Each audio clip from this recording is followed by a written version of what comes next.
Alzheimer's disease is a death sentence. How you face these trying times will have an effect on your future cognition.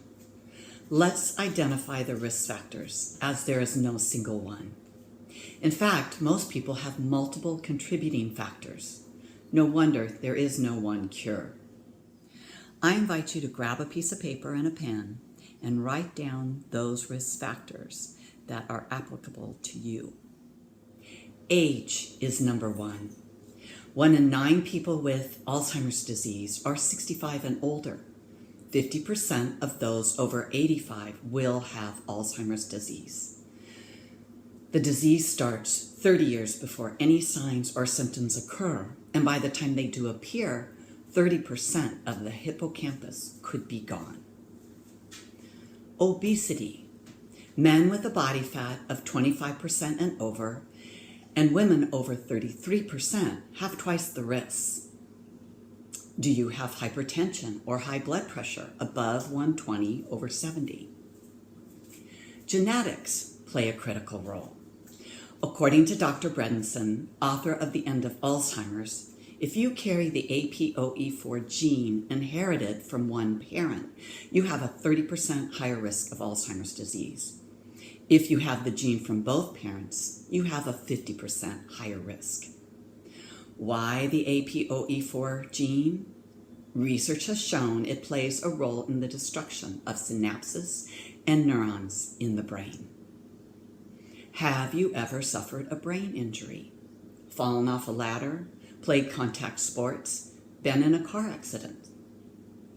Do you consume more than 2 glasses of alcohol a week?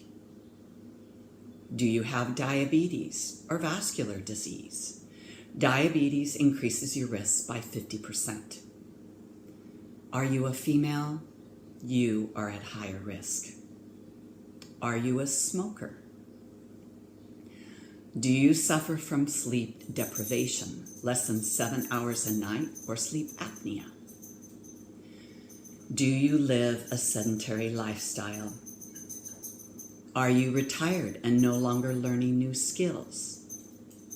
Have you now or ever used recreational drugs? Have you had toxic exposure? Do you remain socially connected? This definitely has its challenges today. How to give yourself Alzheimer's disease? Live a life in continual exposure to these risk factors. How to prevent it? Live your life to minimize these risks. Genes can determine the risk for a disease, but our lifestyle environment can trigger or suppress those risks. What steps can you take to prevent cognitive decline? It is certainly more than doing crossword puzzles or playing Sudoku. Exercise is the single most powerful tool you have to optimize your brain function. More and more studies are concluding that participating in aerobic exercise at 70 to 80% of your maximum heart rate and strength training to increase blood flow, oxygen, and DNA repair is vital. Exercise reduces insulin resistance, increases the size of the hippocampus, improves vascular function, reduces stress, improves mood, and increases the survival of newborn neurons. Diet appears to be just one of many factors that play into who gets the disease, so take a look at your dietary intake. Are you including smart, low glycemic carbs, lower than 35 on the glycemic index? I did a 10-day no sugar challenge for my members. I received reports of more energy, more clarity, and better sleep.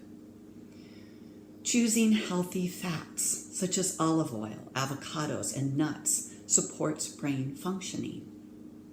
Choose organic fruits and vegetables free from pesticides, especially green leafy vegetables, grass-fed beef, and free-range chicken that are free from antibiotics.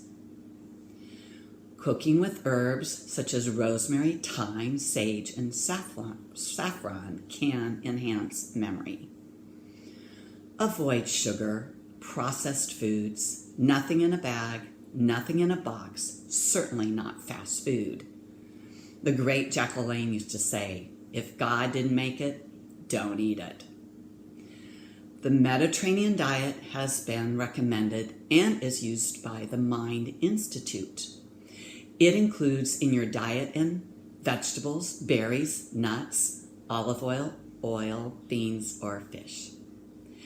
A ketogenic diet has also been recommended by Dr. Perlmutter, author of The Grain Brain, as well as Dr. Bredesen. It consists of a high-fat, adequate protein diet that forces the body to burn fats rather than carbohydrates.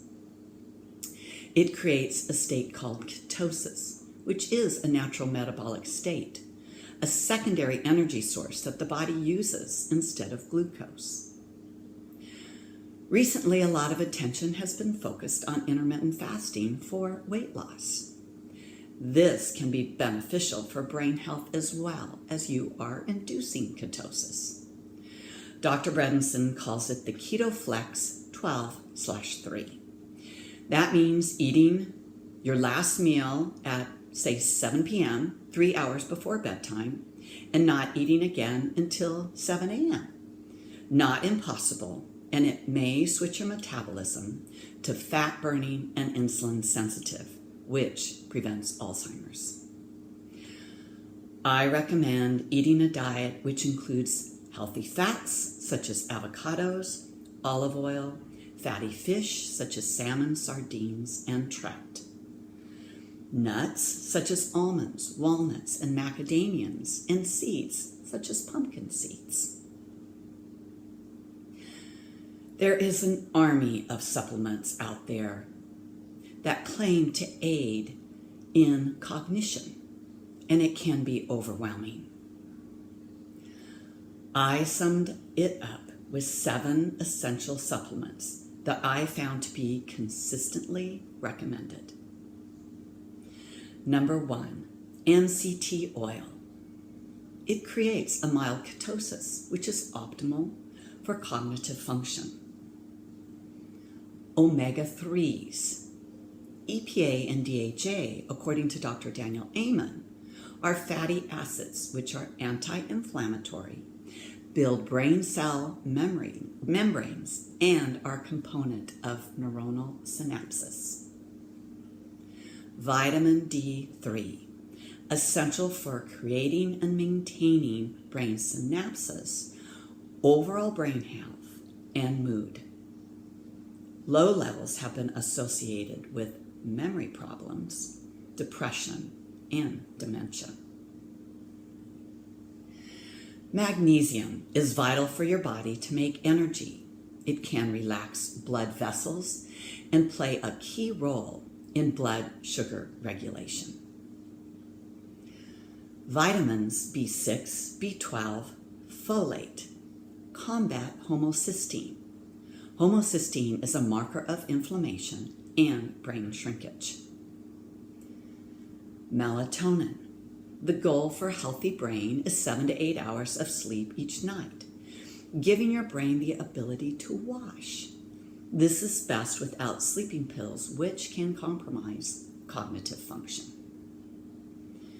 Curcumin, or turmeric, has potent antioxidant and anti-inflammatory properties that can improve cognitive function. It can cross the blood-brain barrier, which may promise to be a good neuroprotective agent. Next brain healthy step is to get your mind right by addressing the ants. Ants are automatic negative thoughts. Every time you have a negative thought, your brain releases chemicals. So kill the ants. You can do this by identifying negative thoughts and turning them around. Byron Katie, author of the book Loving What Is, teaches you to ask these questions. 1. Is it true?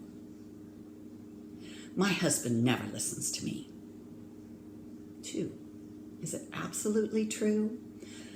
Yes, well, sometimes, but no, not absolutely. How does that thought make you feel? Frustrated, angry. Who would you be without that thought? Happy, more loving. It is important to incorporate prayer, meditation, and/or breath work to aid in stress management. Stress triggers inflammation. Brain cells can die with prolonged exposure to stress. Dr. Monica Starkman at the University of Michigan showed that the hippocampus shrunk and there was memory loss directly proportional to elevations in cortisol. How we respond to stress dramatically affects what it does to our bodies and mind. Stress comes not from our circumstance, but rather what we cannot control about those circumstances. Dr. John Medina, a researcher on human brain functions at the University of Washington, recommends that first, write down everything that is stressing you. Next, rate them on a scale of 1 to 10 of how in control or out of control you might feel. 10 is completely out of control. Other stressors might be a 1 or a 5. The last step is for those things that you can. Do your best to re-exert control over the situation rather than trying to get rid of the adverse stimulus. Focusing on the 1 or 3s and gaining back control over those stressors will help to give you confidence and reassurance that everything is not as bleak as you think. Studies have shown meditation can increase blood flow, particularly to the right temporal lobe. I recommend some of the free guided meditative apps that are available, such as Headspace. Start including breathwork or diaphragmatic breathing daily. This is as simple as a 4-count inhale by expanding the abdomen, holding for 4 counts, and then exhaling for 4 counts. Maybe start with 1 minute and build to longer over time. Next, learn a new skill. If you are right-handed, brush your teeth or eat with your left hand. This is the time to learn a new language. Learn to play table tennis. Learn to dance. Salsa, anyone? Stay socially connected. A 6-week study was done on the elderly who are used to lack of social interaction. They did a report on executive function, then gave them screens instructing them to connect for 30 minutes a day. They observed a noticeable difference in executive function. Not as good as face-to-face, but pretty close. If you want to survive the social distancing, get a bunch of screen buddies and interact on a daily basis. These are just a few steps that can be easily incorporated into daily living. But are you ready to make some lifestyle changes? Ask yourself these 3 questions.